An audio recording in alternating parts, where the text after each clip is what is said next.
Jayaprakash hospital Jayaprakash hospital पक्षर स्वास्थ्य सचेतनता कार्यक्रम Jayaprakash hospital पक्षर गत 8 तारिख में सुदूर देवगढ़ जिले में डीएचएच रे एक सीएमई रो आयोजन करा जायथिला। एही स्वास्थ्य भित्तिक सचेतनता कार्यक्रम में देवगढ़ और तार आखपाख अंचल डाक्तर उत्साहपूर्ण अंशग्रहण देखा मिलता बेले कार्यक्रम में सम्मानित अतिथि भाव डॉक्टर धनुर्जय महंत एवं सीएमई रो उपाध्यक्ष doctor Manoranjan Samal senior medical officer Masang Murmu शिशु विशेषज्ञ जोग देते।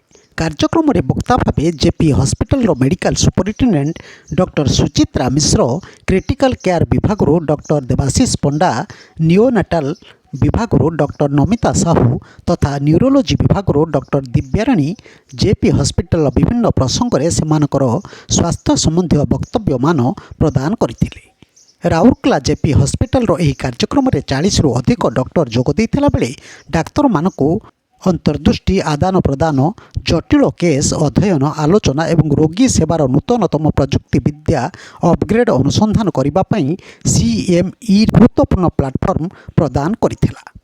निरंतर शिक्षा हेउछि प्रभावशाली स्वास्थ्य सेवार मूलतुआ। एही सीएमई कार्यक्रम गुड़िक माध्यम आमर लक्ष्य हेउछि सर्वशेष चिकित्सा ज्ञान सहित सज्जित डाक्तरी वृत्तिगत मानकर एक दृढ़ सहयोगी निर्माण करबा।